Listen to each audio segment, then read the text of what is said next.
지난 시간에 이제 투기에 대해서 했어요. 특히 투기 대상 방법. 투기를 하는 큰 투기 방법은 세 가지. 하나는 탐욕을 일으키거나 돈에 꽉끼거나 해서 이제 돈을 버는 방법이 하나가 있고, 두 번째가 어떤 정보, 통계 자료 이런 걸 잘 이용해서 좀 예측을 잘 해서 돈을 버는 방법이 있고, 세 번째가 어떤 경제 현 시장하고 어떤 경제의 어떤 기초 여건하고 잘 안 맞거나 이랬을 때 그걸 깨서 맞춰서 돈을 버는 방법이 있고, 그런 이제 세 가지 대표적인 사례를 하나씩 역사적으로 굉장히 유명한 사례들 이런 걸 설명을 해드렸습니다. 결론은 이렇게 참 투기나 투자를 해서 돈 벌기가 참 어렵다. 그걸 깨달아도 굉장히 중요합니다. 이걸 주식을이나 이런 걸 만약에 자기가 했을 때 장기적으로 해서 은행의 정기예금 이상 수익을 지금 같으면 2.5% 정도 이상 수익을 장기적으로 내는 것은 굉장히 어렵다. 이런 걸만 알아도, 주식을 해서 알아도 굉장히 얻는 게 큰 거다. 그러니까 주식을 해서 돈을 벌었을 때는 항상 겸손해야 됩니다. 그러니까 내가 실력이 있어서 버는 게 아니고 운이 좋았다. 왜냐하면 그렇게 노벨 경제학상을 탄 사람, 실력 있는 사람은 결국 망해서 손 털고 나간 거기 때문에 꼭 실력이 있어 많다고 돈 버는 건 아니고, 노력을 하면 조금 유리한 점은 있을 것 같다. 그렇지만 돈을 버는 것은 항상 좀 운이 많이 따른 거다. 제가 거의 쓰는 말은 시장에 대해서 겸손해라. 시장을 이길 수 있는 사람은 없다는 걸 이렇게 얘기를 합니다. 그렇게 받아들이고, 그렇지만 주식이나 이런 건 해볼 만한 가치는 충분히 있는 거다. 사람이라는 게 이렇게 아주 단조로운 것만 사는 건 재미없거든요. 조금 이렇게 한번 도전해보는 것도 있고, 근데 주식시장은 굉장히 다른 어떤 투기적 시장에 비해서는 합리적이고, 비용도 적게 들고, 잘하면 돈도 벌 수 있다. 이런 거죠. 절대 하여튼 정선에 카지노는 가면 안 되고, 저기 이렇게 길가에 있는 이상한 도박장 있잖아요. 무슨 바다 하는 거 있죠. 그런 거 절대 안 되지만 거기보다는 주식이 훨씬 좋은 것 같다. 이런 얘기로 그냥 투기 투자 얘기를 이제 끝내려고 합니다. 그리고 오늘은 이제 이 은행에 대해서 해보겠습니다. 은행은 이 자본주의 금융의 핵심입니다. 보통 금융이라는 거대한 시스템이라고 하는데, 금융 시스템의 핵이 뭐냐? 은행입니다. 은행이 이제 우리 주변에도 많이 있고, 그래서 은행이 뭐냐? 은행이 이제 어떤 거냐? 이런 걸 이제 한번 알아보겠습니다. 은행은 하여튼 우리가 그래도 가장 접하잖아요. 근처에 항상 있고, 예금을 하거나 돈을 빌리거나 카드를 쓰거나 송금을 하거나 할 때 가장 근접하게 있는 게 은행이다. 은행의 기본 업무는 세 가지예요. 예금, 대출, 이게 이제 지급결제. 근데 보통 이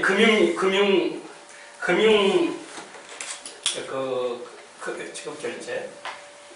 금융에서는 환이라는 말로 씁니다. 환, 바꾼데. 영어로 exchange라는 뜻입니다. 그러니까 foreign exchange라고 하죠. 외환을. exchange라는 게 돈을 바꾼다는 건데, 환, 지급결제. 이 세 가지를 다 하는 금융기관을 은행이라고 해요. 뱅크라고 합니다. 그런데 이 세 가지를 완전하게 다 못하는 것은 은행이 아닌 비은행이라고 해요. 비은행.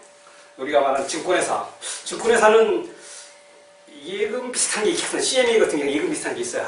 그 다음에 대출도 조금은 해요. 주식담보대출 같은 건 하죠. 근데 지급결제도 굉장히 불편해요. 이건 조금 은행이 아니고, 또 보험사도 그렇고, 캐피탈사라는 데는 예금은 안 받잖아요. 대출은 해주지만 지급결제는 안 하고. 요 세 개를 기본적으로 자유롭게 하는 데가 은행이다. 이렇게 생각하시면 됩니다. 이런 이제 은행, 예금, 대출과 관련된 은행 업무의 가장 큰 뿌리는 언제부터 시작됐느냐라고 보면, 금융의 뿌리하고 비슷한 건데, 역사적으로 보면 한 신석기 시대부터 있었다 이렇게 얘기합니다. 신석기 시대 이제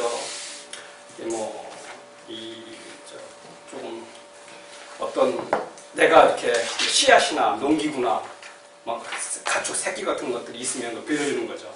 없는 사람한테.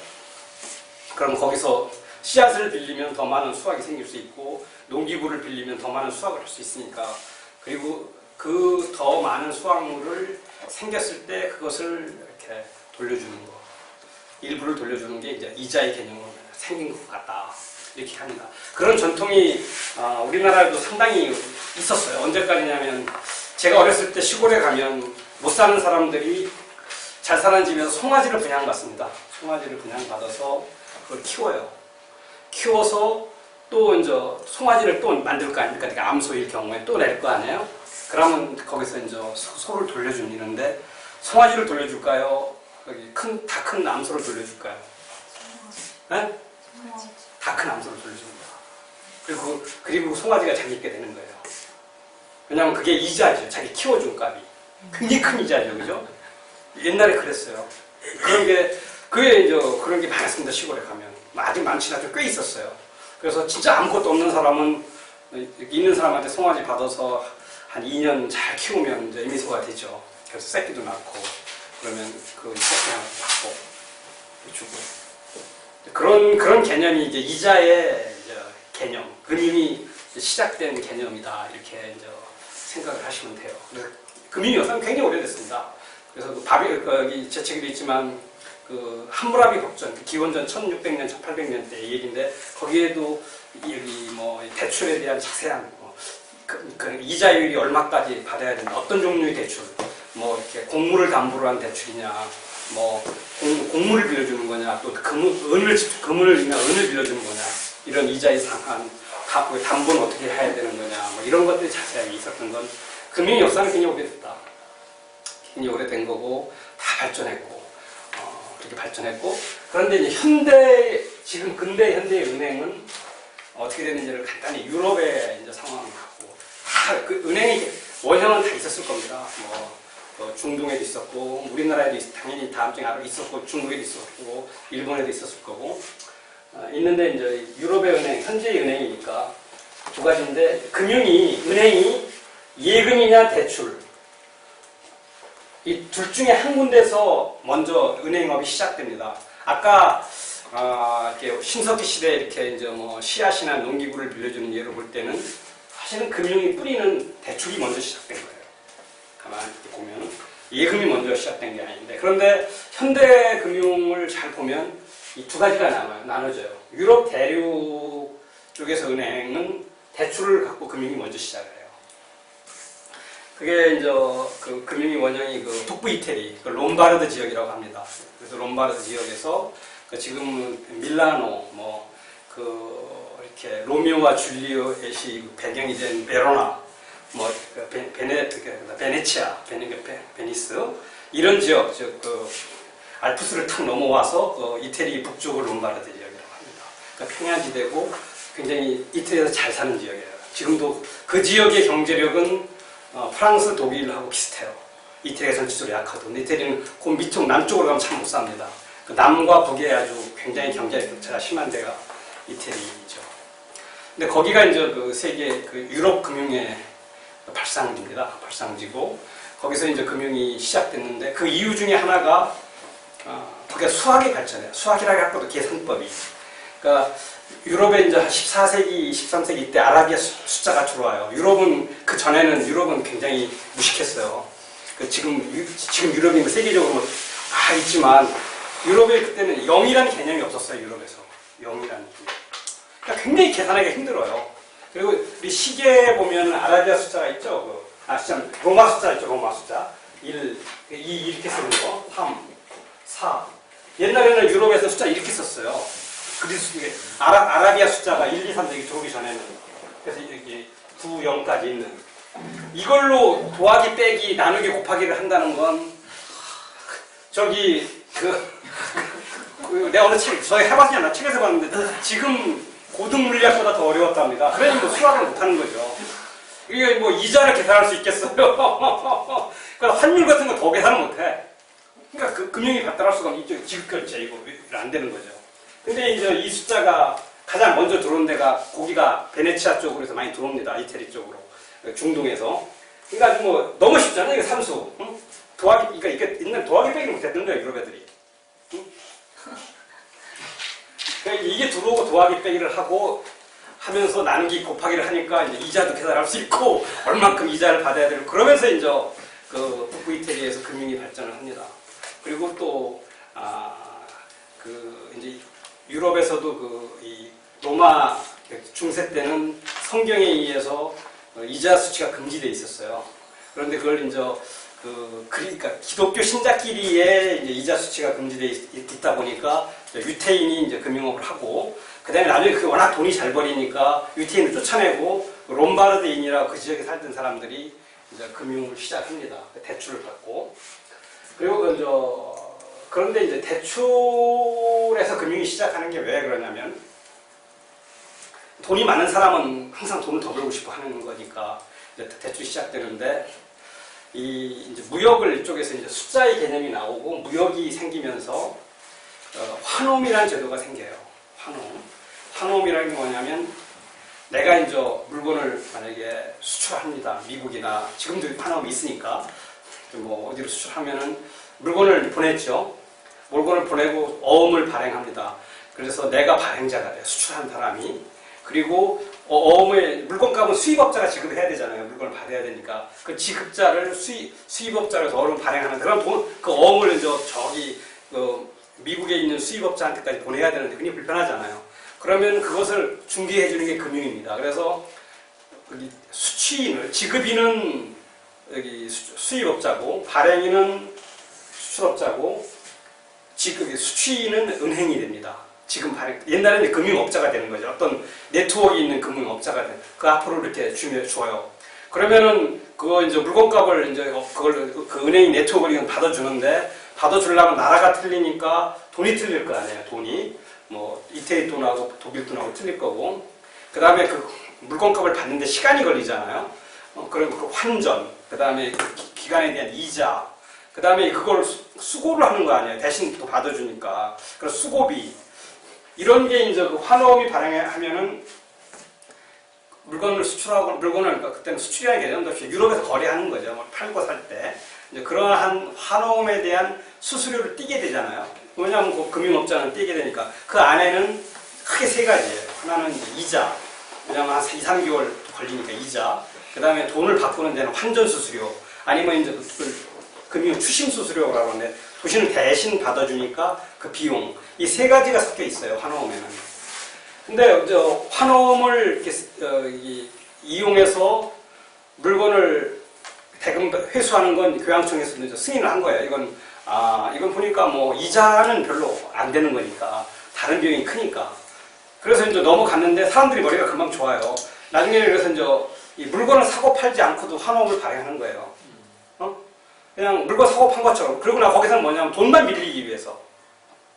그걸 융통 환호음이라고 합니다. 융통. 실물하고 실물 거래가 없는. 그러면서 이제 대출이 이 교황청을 살짝 피해가는 대출 기법이 발전한 거예요. 여기서.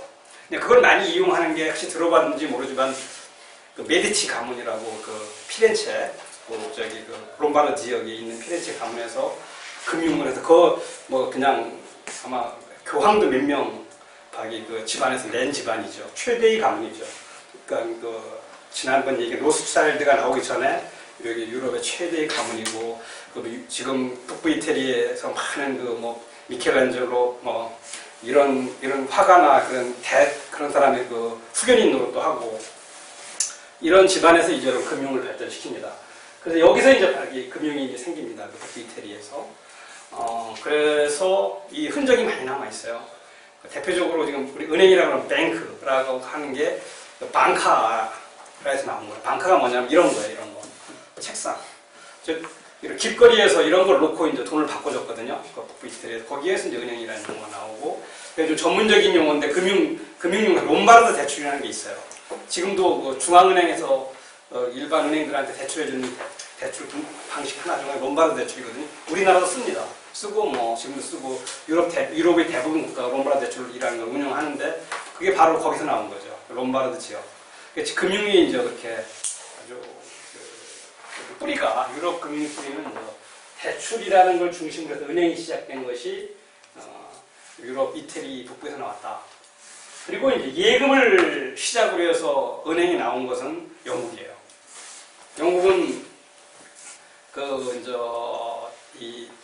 과거에 돈 많은 사람들이 갖고 있는 돈을 런던 탑 안에, 거기가 이제 영국의 왕실 조폐국이었는데 거기다 맡겨놨어요. 그런데 그때 찰스 1세인가가 그걸 이렇게 1640년에 다 왕이 돈이 없으니까 싹 그냥 몰수해버립니다. 그냥 뭐 왕은 마음대로 할 수 있는 거니까 싹 이거 내 거야 이렇게 돈을 싹 가져가 버려요.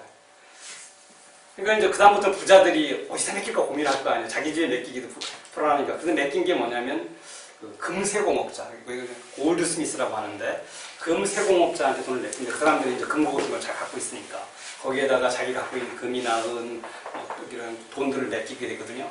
그리고 이제 맡겼다는 보관 증서가 줄 거 아니에요. 돈을 맡겼으면 그냥 맡긴 게 아니라 이걸 맡겼다가 내가 5천만 원어치 맡겼다가 5천만 원어치 보관 증서 써주면 그걸 갖고 있다가 나중에 돈 줄 일이 있으면 가서 그걸 찾아다가 주면 조금 번거로우니까 그 증서를 줘버리는 거예요. 그러면서 이제 이 은행업이 시작됩니다. 그리고 골드스미스가 가만히 보니까 항상 깔려 있는 거예요. 돈이 자기가 찾아오고 들러오고 하면서 깔려 있으니까 사람이라는 또 이게 깔려 있는 걸 어떻게 이용해 버릴까 하는 게 생각하는 게 이제 그걸 갖고 또 남한테 빌려줍니다. 그럼 또 이자를 받을 수 있잖아요. 이러면서 이제 영국에서는 은행이 생기고 그것이 이제 현재의 은행으로 발전합니다.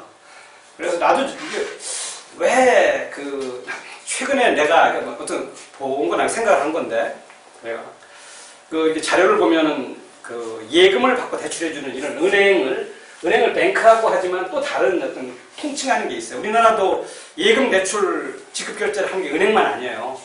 뭐가 있죠?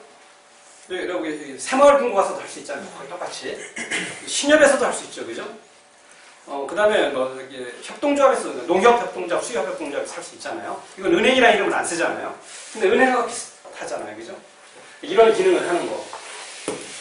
그런데 독일에 가면 독일은 은행법이라고 해서 그걸 뱅크로 뱅크 이렇게 안 해요. 크레딧 인스티튜션 로라고 합니다. 은행법을. 그게 굉장히 이상했어요. 왜 신용공급기관은 이래야 은행법이. 근데 이게 보니까 이게 은행의 뿌리가 유럽 대륙은 아까 대출에서 시작했다지 않습니까? 판호금 같은 걸 통해서. 그런데 미국이나 영국에서는 이런 신협이나 새마을금고나 은행처럼 예금 대출을 해주는 은행을 통칭하는 말이 디파지터리 인스티튜션이에요. 그래서 이제 디파지터리 예금 받는 기관, 예금 수취기 우리 번역할 때 예금 수취기관이라고 번역을 합니다. 그러니까 그 뿌리가 바로 지금 이렇게 남아 있는 거죠. 근데 현대의 은행은 어찌됐든 간에 예금 대출을 다 하고 지급 결제까지 하는 게 은행입니다. 그런데 이제 이게 좀 이런 그런 뿌리를 떠나서 예금의 가장 핵심은 뭐죠? 예금을 여러분이 할 때는 신뢰입니다. 그러니까 그 은행에 대한 신뢰, 금융기관에 대한 신뢰를 보고 은행을 하는 거고, 이 대출을 할 수 있으면 은행이 돈이 있어야 되는 거죠. 제가 돈이 건전해야 되는 거예요. 자본력이 있어야 되는 거거든요. 그러니까 실제 현재의 은행은 예금 대출 이거지만 이거의 뿌리는 예금의 뿌리는 제가 볼 때는 신뢰이고, 신뢰를 잃으면 예금이 나가는 거예요. 그리고 나중에 한번 또 설명을 하겠지만 여기 뒤에서 대출의 뿌리는 은행이 자본력은 건전. 자본력이 튼튼한 은행은 건전한 거니까 건전성입니다. 그래서 현재는 제가 볼 때는 현재 은행의 뿌리는 역사적 뿌리를 떠나서 이제 은행의 신뢰와 건전성이 두 가지가 유지될 수 있어야만 은행이 우리가 유지된다 이렇게 생각합니다. 이런 이 세계 은행이 이렇게 왔는데 우리나라도 사실은 금융이라는 게 다 뿌리가 있어요. 여기 서양만 있었던 게 우리나라도 다 사람이면 우리나라도 굉장히 발전돼 있었습니다. 그리고 우리나라 유럽보다 굉장히 어떤 면에서는 과학이 발전돼 있었어요. 이미 세종 때는 방정식도 있고 수학도 있고 다 있었으니까 세종 때 이런 방정식도 있었고 어느 분이 쓴 걸 보니까 우리나라 세종 때의 거기 과학, 천문학의 실력은 세계 3대 수준에 들어간다. 즉, 그 천문학이나 이 달력을 만들려면, 자기 나라 달력을 가지려면 해의 움직임을 봐야 되잖아요. 그래서 해가 1년에 얼마큼 정확히 돌고 달이 얼마큼 정확히 돌아야만 정확히 지금이 몇 월 며칠이고 몇 시고 이런 걸 만들 수 있잖아요. 그런데 그 당시에 그 이순지라는 사람한테 세종 만들었대요. 세종이 시켜서 만든 그 우리나라의 책력이죠. 우리나라 책력, 우리나라에 맞는 책력. 왜냐하면 그 전까지는, 세종 이전까지는 우리나라 책력이 없고 중국과 갖다 썼어요. 그럼 중국하고 우리나라 경도가 좀 틀리잖아요. 시간이 한두 시간 차이가 날 수밖에 없어요. 근데 그냥 중국 거 쓴 거죠. 그러니까 난 12시가 정확히 해가 정중앙에 오는 게 아니잖아요. 그래서 이제 세종이 그걸 알고, 세종 때 해시계 나오고 이런 게 다 그런 거죠. 우리 걸 만들어라. 그러니까 이순지가 여기 대단하죠. 세종한테 가서 만들긴 만들겠는데 나를 최고의 대우를 해달라. 그게 세종한테 그렇게 하면서 최고의 대우를 받아가면서 자기 우리나라 책력을 만듭니다. 그 책력을 다시 보면 거기에는 그러니까 1년이 나오는데 1년이 이제 지구가 태양이 한 바퀴 도는 거잖아요. 그 한 바퀴 도는 그 기간이 지금하고 한 1분 정도 차이 안 난대요. 지금 우리가 한 거하고 그 정도로 정확하고 그 당시 다 월식을 다 예측해 놨대요. 그걸 만들면 다 이렇게 태양과 달이 움직임을 보면 그게 거의 다 맞고. 그러니까 우리가 그 정도로 이미 세종 때 지금과 거의 유사한 천문학 실력이 있었던 거예요. 그 당시에 이런 자기 나라 스스로 자기 나라에 맞는 책력을 가질 수 있는 나라는 세계 3나라예요. 중국, 한국, 아랍. 그러니까 세종이 한 1400년대 사람 아닙니까? 그죠? 그 당시에. 그러니까 뭐 유럽은 숫자도 겨우 숫자 이제 들어온 거야 그때. 우리나라가 과학이 그렇게 굉장히 발달했었기 때문에 우리나라 금융도 굉장히 발달해 있었어요. 우리나라에 뭐 당연히 신석시대 그런 금융도 있었고 그 다음에 뭐 여러 가지 형태의 금융도 다 있었을 건데 이걸 우리나라가 조선에 오면서 우리나라에 아주 자랑할 수 있는 금융이 몇 가지가 있죠. 우선 대표적으로 우리도 어음제도가 있었습니다. 이런 어음제도가 당연히 있었고, 그리고 또 하나는 여러분이 잘 아는 개 같은 거나 민간의 개, 그것들 중에 금융이죠. 지금 협동조합하고 같은 거니까 개 같은 금융도 있었고, 두레는 지금 보험하고 비슷한 거고요. 그런 뿌리가 다 있었던 거거든요. 그리고 또 이 객주라고 해서 영화 소설도 있어요. 그 객주가 지금 그걸 유식하게 영국에서는 머천트 뱅크라고 하는데 그걸 이제 상업 장사하는 사람들이 이렇게 장사하면서 금융을 하는 거예요. 우리도 객주가 다 금융으로 다 했어요.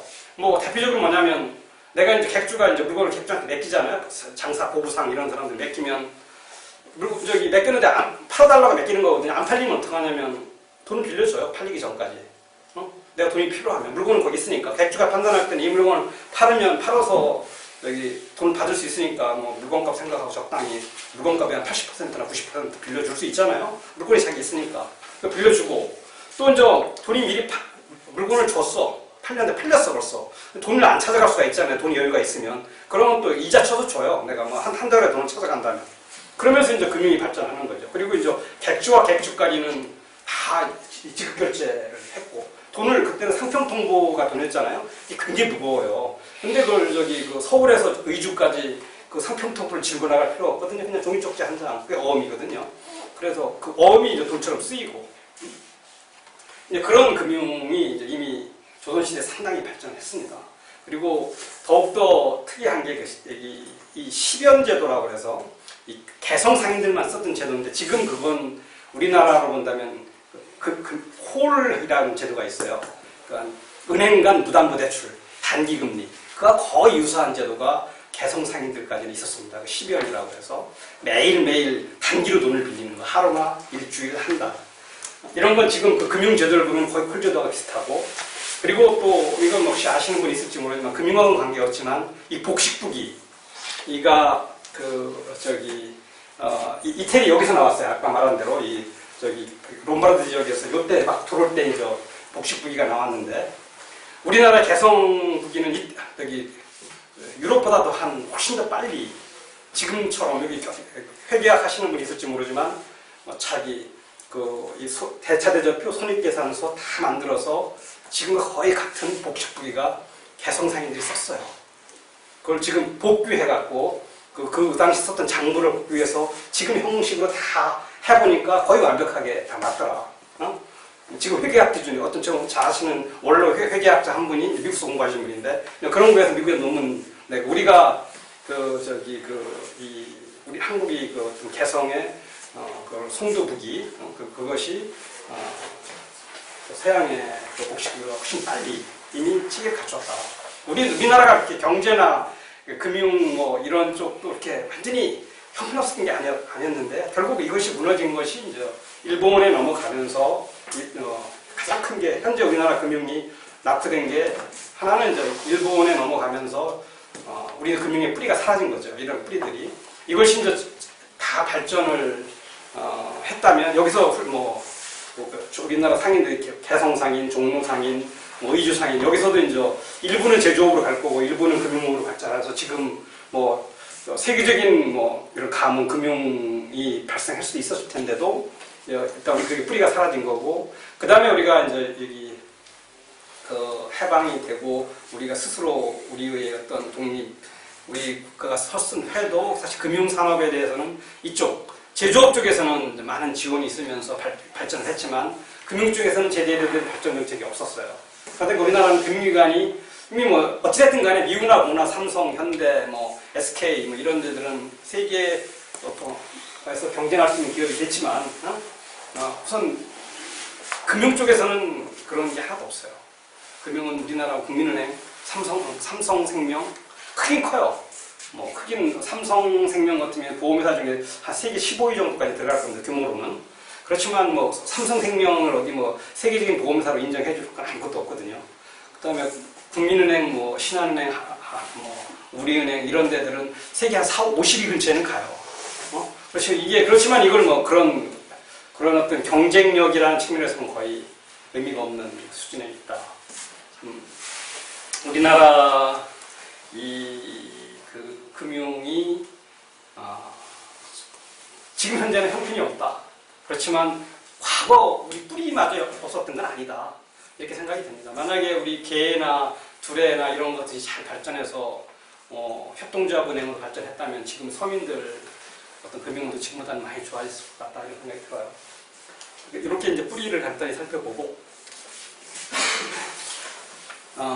현재 우리나라 금융에서 그럼 뭐가 가장 큰 문제냐 이걸 한번 살펴보겠습니다. 보통 여기 계신 분을 포함해서 대개 금융 쪽에 있으시는 분도 있지만 일반인들이 금융에 대한 인식이 굉장히 안 좋아요. 굉장히 안 좋죠. 대부분 안 좋은 게 사실입니다. 특히 금융에 가면은 돈을 쉽게 빌리기 어렵잖아요. 돈이 없는 사람들, 담보가 없는 사람들, 그다음에 신용이 낮은 사람들, 그다음에 창업을 하려고 하는 사람들, 이런 사람은 돈 빌리기가 굉장히 어려워요. 그다음에 좋은 대기업, 그다음에 좋은 직장 다니고 담보가 많은 사람은 돈 빌리기 쉽고, 그다음에 또 그런 어려운 사람들은 돈을 못 빌리니까 대부업체로 가고 이렇게 가면은 또 사채의 고금리, 그다음에 불법 추심 이런 거 굉장히 고통스럽고 이러다 보니까 금융에 대한 불만이 많죠. 거기에다가 이제 금융기관들이 보수성이 높아요. 높죠. 직원들도 많이 받지만 위에 최고 경영자, 회장, 지주회사 회장, 금융지주 회장, 은행 행장 여기는 굉장히 많이 받아요. 많이 받는 경우는 연간 한 30억 정도 받습니다. 받고 또 웬만하면 10억은 다 넘겨 정도 받고 그렇게 받고 또 은행원들도 굉장히 가고 싶어하는 직장이잖아요. 급여도 높고 그런데 이 금융이 실제 일반 국민들한테 굉장히 멀게 느껴지고 또 나쁘게 표현하면 쓰는 말이 약탈적 금융, 내 피해를 주는 그런 얘기도 많이 나오고 있어서 굉장히 이미지가 안 좋습니다. 여기서 약탈적 금융이란 말을 이렇게 얘기를 하는데 또 세 가지 네 가지 형태로 나와요. 첫째가 이제 뭐 이렇게 아주 상황이 어려운 사람, 뭐 수술비가 없다거나, 그다음에 등록금이 없다거나, 뭐 갑자기 저기 뭐 집안에서 뭐 교통사고 같은 거 나갔고 뭐 재판 비용 같은 게 없어서 돈을 빌릴 때 고금리로 이제 돈을 빌리는 그런 하나의 형태의 약탈적 금융이 있고, 두 번째는 이제 그 약탈적 금융 대표의 형태가 이게 능력이 안 되는 사람의 돈을 빌려주는 거예요. 좀 이상하죠. 그러니까 그러니까 실제 내가 지분이 있는데 그 원리금을 갚을 능력이 쉽지 않아요. 그런 사람한테 집을 담보로 대출을 빌려주는 거예요. 그리고 나서 대출을 못 받으면 집을 뺏는 거. 그게 이제 미국에서 발생한 서브프라임 그런 거거든요. 우리나라도 지금 그렇게 가계부채가 갈 수가 있죠. 그래서 그걸 못하게 하는 게 소득이 없은 사람한테는 대출해주지 마라. 적게 대출해줘라. 담보가 있더라도 그런 거. 그리고 우리가 옛날에 뭐 기억이 나실 정도 2003년, 4년 한 10년 전 일이죠. 이때 이제 이 신용카드를 길거리에서 발급했어요. 길거리에서 지나가는 사람한테 여기 젊은 사람들은 잘 모를 거야. 신용카드를 이렇게 길거리 쭉 대학 앞에 뭐 길거리 명동 이런 데 신용카드를 길거리에서 발급을 해요. 그리고 나서 이제 내가 신용카드가 탁 신청하잖아요. 뭐 그럼 그 자리에서 신용카드 쫙 써주고서 그만 주는 게 아니라 돈도 줘요. 신용카드만 주는 게 5만 원, 10만 원. 그런 때가 있었다니까요. 그냥 2002년, 3년, 4년에 있었던 일이에요. 그게 우리나라 신용카드 사태입니다. 그러니까 뭐 가정주부, 뭐 학생, 뭐 직업 관계없이 다 신용카드를 막 대. 그러면은 그러니까 이제 어떤 경우가 있었냐면 학생이 이제 금융교육을 못 받은 사람이야. 길거리에서 받으니까 이제 일단 대출이 얼마나 좋아요. 근데 신용카드라는 게 애들이 뭔지도 모르는 거예요. 근데 이걸 갖고 가면은 그냥 다 공짜로 주는 거야. 얼마나 좋아. 내가 있었던 제 친구 딸애였습니다. 굉장히 괜찮은 대학에 다니는 곱게 큰 딸인데 그래 이제 길거리에서 신용카드 준다니까 저기 받았어. 그래도 미자원도 가고 그리고 구멍에다 탁 넣으면 돈이 쫙쫙 나와. 차리냐. 그 돈도 뺏어서 친구들이랑 놀고 뭐 밥도 사주고 그렇게 이제 몇 달 모니까 돈 내라고 온 거 아니겠어요?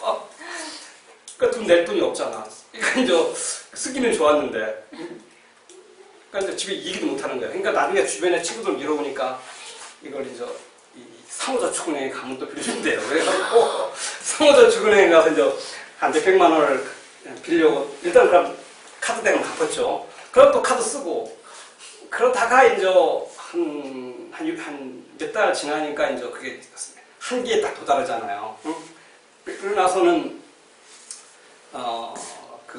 이제 부모한테 얘기한 거예요.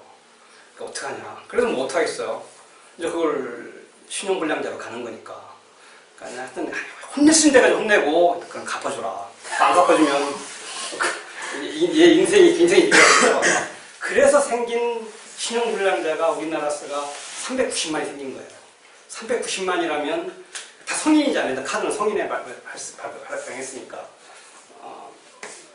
경제활동 인구의 한 몇 %인가? 한 20% 될 거예요. 30% 정도 됐을 겁니다. 그러니까 성인들이 모이면 한 3명이나 4명 중에 1명은 다 신용불량자였어요. 그 정도로 그게 이제 약탈적 금융이죠. 왜냐하면 신용카드 사들이 초말에 볼 때는 그래도 돈을 벌 수 있었으니까. 왜냐하면 부모들이 갚아주고, 왜냐하면 웬만하면 또 주변에서 또 어떻게 해결해주고. 그런데 이제 문제가 된 건 뭐냐면, 이제 진짜 어려운 사람들이 카드를 여러 개 받은 거예요. 그 당시에는 이제 카드사끼리 정보 공유가 안 돼 있었기 때문에 카드를 한 뭐 5개 받아갖고서 여기서 최대한을 뽑았어요. 여기서 최대한을 뽑아서 자빠지는 사람들이 생기고. 뭐 온갖 게 생겨서 그때 이제 카드사가 2개가 거의 다 망해요. 우리나라 카드사들이. LG 카드가 있고 그게 이제 그런 것들을 가장 많이 했던 게 LG 카드하고 삼성 카드 2개가 있죠. 삼성 카드는 근데 삼성의 지배 구조하고 맞물리는 바람에 삼성 그룹에서 그걸 돈을 메워줘서 넘어가고 LG 카드는 결국 그게 팔죠. 팔아서 지금 그게 신한카드로 간 거예요. LG카드가. 잘 모르시면 LG카드, 신한카드의 전신이 LG카드입니다. 그런 것들. 그리고 카드 사태도 그게 일종의 약탈적 금융의 하나의 중요한 형태죠. 그리고 이제 다음에 이제 약탈적 금융의 형태가 뭐냐면, 이 금융 정보, 모르는 사람한테 이 나쁜 금융 상품을 파는 거예요. 상호저축은행 같은 데서는 옛날 부실한 데서 후순위 채권이라는 게 있어요. 후순위 채권은 예금 비슷한데 실제는 예금 보호가 안 돼요. 그리고 금리는 굉장히 높아요. 그것을 그냥 통장에다가 이렇게 예금 비슷하게 해갖고서 모르는 사람들한테 파는 거.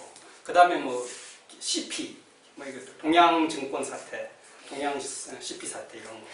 그 다음에 또 그런 거에만 있는 게 아니고 또는 이 뭐 보험이나 뭐 이런 거 가면은 고객한테 불리한 것은 아주 글씨를 조그맣게 써갖고 잘 못 보게 하는 거. 뭐 이런 것들 좀 약간 크게 보면 약탈적 금융이고요. 그 다음에 뭐 조금 더 넓게 보면은 이렇게 경제가 좋을 때 잘 돌아갈 때 이제 이렇게 돈을 막 빌려 쓰게 하고서 그냥 돈 갖다 쓰라고 하고서 경제가 나쁠 때 이제 돈을 갑자기 회수해버리면 이렇게 기업이 망할 수가 있거든요. 그런 거. 이런 것들이 이제 약탈적 금융의 형태인데 현재까지 이제는 우리나라에는 이런 약탈적 금융이 많았어요. 그러다 보니까 아까 말한 대로 일반인이 이제 금융에 대한 인식이 많이 안 좋아요. 특히 이제 안 좋은 게 진보라고 하거나 개혁적인 생각을 가진 사람들이 그 금융에 대한 인식이 안 좋고 또 뭐 얼마 전에 2008년 세계 금융위기도 어떤 면에서는 그러한 그런 미국의 서프라임이라는 게 뭐냐면 프라임이 밑에 있다는 거거든요. 즉 신용이 나쁜 사람들한테 대출해준 주택담보대출이에요. 그러니까 그렇게 상환 능력이 부족한 사람들. 그래서 뭐 은행도 굉장히 피해를 봤지만 물론 가장 많은 피해를 나라에 본 사람들은 대출 받아 쓴 사람들이니까요. 쓴 사람들이 집 뺏기고 자기 돈 모아놓은 거 다 뺏기고 그런 거니까. 그런 것들이 생기면서 이제 금융에 대한 인식이 굉장히 이제 안 좋은데 금융에 대한 이게 그렇게 나쁜 거냐? 현재는 뭐 제가 볼 때는 우리나라 금융 굉장히 나쁜 면이 많은데 금융의 본질이 이렇게 나쁜 거냐는 한번 고민을 해봐야 된다. 이것 때문에 이제 이렇게 앞에 장황하게 금융이 나쁜 것을 설명드렸습니다. 근데 금융의 어떤 근본을 보자. 금융의 근본은 뭐냐면 금융은 이게 자금 융통의 보통 줄임말이에요. 자금 융통은 돈 없는 사람이 돈을 빌리는 게 자금 융통이거든요. 이게 금융인데 이 자본주의 사회에서 성공한 사람과 성공하지 못한 사람이 차이는 뭐냐? 뭘까요? 가장 하나만 든다면 자본주의 사회에서 돈이 많아져. 그렇죠. 자본입니다. 돈이 있는 사람과 돈이 없는 사람이 차이죠. 그러면 돈이 있는 사람은 돈이 없어도 돈이 있으니까 금융이 없어도 자금 융통이 없이도 항상 새로운 사업을 할 수 있어요. 그런데 돈이 없는 사람은 자본주의 사회에 돈이 없는 사람은 금융이 없다면 저축을 하지 않고는 사업을 못해요. 돈을 모아야 돼. 근데 자본주의 사회에서 돈 없는 사람이 돈을 모은다는 건 일하는 거, 물론 또 이제 투기야. 그 투기 투자를 얘기해줬지만, 거기를 통해 벌 수 있는 아주 어렵다고 했잖아요. 소수고. 근데 대부분 저축을 해서 돈을 벌다 보면 돈을 좀 그렇게 열심히 해서 괜찮은 직장에 가서 돈을 모은다 하더라도 사업할 때쯤 되면 자기는 이미 늙어버려요. 그래서 이미 사업하기가 어려워. 내 나이쯤 되면 사실 사업하기 굉장히 어렵습니다. 돈이 있어도, 돈을 잘 모았어도. 사업이라는 게 굉장히 도전적이고 인생을 걸어봐야 되는 거니까. 그러니까 사업은 사실 젊은 사람들이 해야 되는 거예요.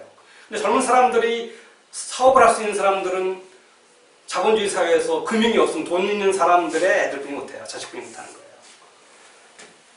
그러면 금융이 없으면 이 자본주의 사회에서 돈 없는 사람들이 위로 올라갈 수 있는 길이 없어요. 그러니까 돈 있는 사람들은 금융이 발달되는 걸 원하지 않아요. 자본주의 사회에서. 돈 있는 사람들은 이 사업의 기회는 자기들만 가질 수 있거든요. 금융이 없다면. 나중에 이제 연결된 금산분리가 그래서 상업적으로 하는 사람들이 금융까지 가지면 금융이 발전을 못해요. 제가 볼 때는 그런 면에서 그러다 보니까 이제 그 금융이라는 것을 기득권을 가진 사람들은 가능한 금융이 발달되길 원하지 않아요. 그러니까 대개 금융은 이 실물, 돈 있는 사람과 별도로 그러니까 금융을 하는 사람끼리 이제 발전을 시켜서 금융은 금융 쪽에서 돈을 벌어야 되는 거니까 즉 그 어려운 사람들한테도 돈을 주어가면서 새로운 사업기를 주면 돈을 버는 거거든요. 그렇게 금융이 즉 이 자본주의 사회의 모순을 해결하는 그 돈이 없는 사람, 자본력이 부족한 사람도 기회를 주는 쪽으로 금융이 돌아갈 수 있다면 금융이 굉장히 자본주의 모순을 해결하는데 크게 기여할 수 있다. 이렇게도 이제 볼 수 있는 거죠. 이상적인 거지만 이렇게 이제 금융이 그 기능을 하는 것을 보통 금융혁명이라고 합니다. 금융혁명. 쉽지는 않죠. 그런데 이게 불가능한 건 아닐 것 같다. 그게 이제 물론 나라에 따라서 금융혁명이 어느 정도 뭐 이루어지는지는 조금씩 틀리지만 불가능한 건 아니다. 보통 혁명하면 이제 세 가지가 있어요. 뭐 이게 이제 산업혁명, 그 다음에 정치혁명, 이 금융혁명. 근데 이것은 굉장히 흔합니다. 두 가지는. 뭐 정치혁명은 뭐 가장 대표적인 게 프랑스 대혁명이고 러시아 혁명이고 뭐 우리나라에 오면 4.19도 뭐 일종의 혁명이라고 볼 수 있고요. 그다음에 얼마 전에는 북유럽에서 있었던 자스민 혁명 이런 것도 다 정치 체제를 바꾸는 거죠. 시민의 힘이나 아니면 뭐 총칼 힘으로도 바꿀 수 있으니까 이런 것도 혁명, 정치혁명인데 산업혁명은 과학기술의 발전으로 생산력이 급속도로 뛰어오르는 거거든요. 이런 것도 영국이 1800년, 1700년대 말, 1800년 초반에 영국이 있었고 그 뒤에 이제 뭐 저기 프랑스, 독일, 미국으로 갔다가 일본, 우리나라도 1960년, 70년, 80년대까지 한 20년, 30년 그 경제 발전한 건 산업혁명을 했다고 봐야 됩니다. 이미 해석도 많이 한 거죠. 그냥 다른 얘기지만은 산업혁명 그때 물어봐 산업혁명 뒤에 경제 성장률이 몇 % 정도 되는지 알아요? 산업혁명. 왜냐하면 혁명이라는 것은 굉장히 막 경제가 빨리 발전했다는 거 아니에요. 혁명이라는 개념은 굉장히 세상이 확 바뀌는 건데 산업혁명은 과학기술이나 하여튼 여러 가지 그 생산력의 발전을 통해서 경제가 팍 뛰어오르는데 얼마나 성장을 했길래 산업혁명이라고 부를 것이냐? 1%대로 알고 있는데 1%. 그런데 우리나라는 언제 여기 1960년대, 70년대, 80년대 몇 % 성장했어요? 한 10% 성장했거든요. 지금 중국은 얼마예요? 8% 하거든요. 8% 하는데 1%가 맞는 것 같아요. 근데 혁명?